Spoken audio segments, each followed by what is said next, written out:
बिहार विधानसभा चुनाव में इस बार प्रशांत किशोर की पार्टी जनसुराज भी चुनावी मैदान में है। पीके नीतीश कुमार पर निशाना साधते हुए नजर आते हैं, लेकिन वह महागठबंधन और तेजस्वी यादव पर उससे भी ज्यादा तीखे हमले करते हुए दिखाई देते हैं। वहीं बात करें तो प्रशांत किशोर जनसुराज के सूत्रधार हैं। उन्होंने अब तक अपने सारे पत्ते नहीं खोले हैं, लेकिन उसकी मौजूदगी को राजनीतिक दल भी नकार नहीं रहे हैं। सबसे बड़ा सवाल यह है कि क्या बिहार चुनाव में पीके की पार्टी की भूमिका क्या होने वाली है? क्या वह महागठबंधन को नुकसान पहुंचाएंगे या फिर प्रशांत किशोर एनडीए का खेल बिगाड़ेंगे? ये तमाम सवाल है जो सभी के जहन में। समझे सभी संभावित स्थितियां।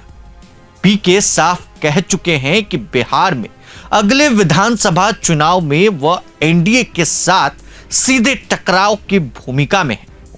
उन्होंने अपनी पार्टी जनसुराज की किसी भी गठबंधन में जाने की संभावनाओं से भी सीधे सीधे इनकार कर दिया है। एक ही समय में वह नीतीश कुमार और सहयोगी भाजपा पर बेरोजगारी, पलायन, अर्थव्यवस्था, अव्यवस्था, भ्रष्टाचार जैसे मुद्दों पर सवाल उठाते हुए नजर आते हैं। वहीं दूसरी तरफ बात करें तो महागठबंधन और खास तौर पर लालू यादव के परिवार पर हमले का कोई भी मौका प्रशांत किशोर यानी पीके नहीं छोड़ रहे हैं। ऐसे में सवाल उठ रहे हैं कि पीके किसका खेल बिगाड़ सकते हैं। प्रशांत किशोर की रैलियों में भयंकर भीड़ देखने को मिल रही है। लगातार उनकी रैलियों में लोगों का जमावड़ा देखने को मिला। उन्होंने मुस्लिम युवा और महिला उम्मीदवारों को तरजीह देने की बात की। बिहार में महिलाएं पारंपरिक तौर पर जेडीयू के साथ रहीं। तेजस्वी यादव भी अपने MY मुसलमान प्लस यादव वोट बैंक के साथ महिलाओं और युवाओं को जोड़ने की बात कर रहे हैं।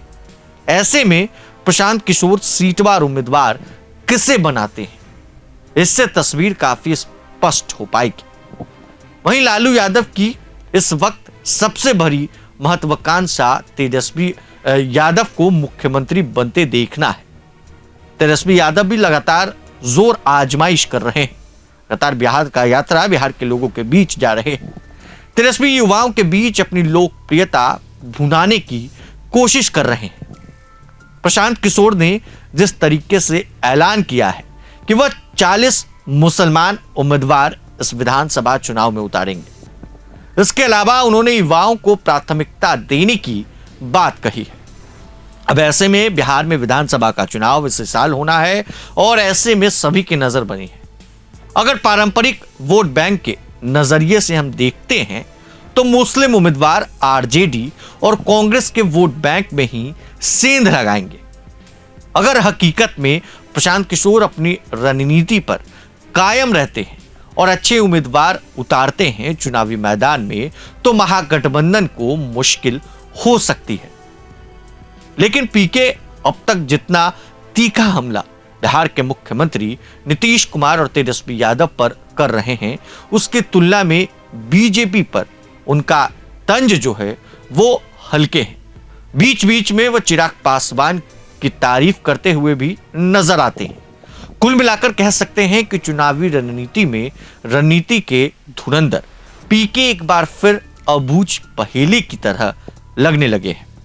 हालांकि चुनावों के नतीजे आने के बाद ही सही तस्वीर जो है वो बिहार में साफ हो पाएगी और आने वाले चुनाव को लेकर तैयारियां सभी राजनीतिक पार्टियां जोरों से कर रही हैं। खैर, प्रशांत किशोर किसका खेल बिगाड़ेंगे ये आने वाला वक्त बताएगा। बने रहें प्रभात खबर के साथ। आपका बहुत बहुत शुक्रिया। प्रभातखबर.com, विश्वास वही, रफ्तार नहीं।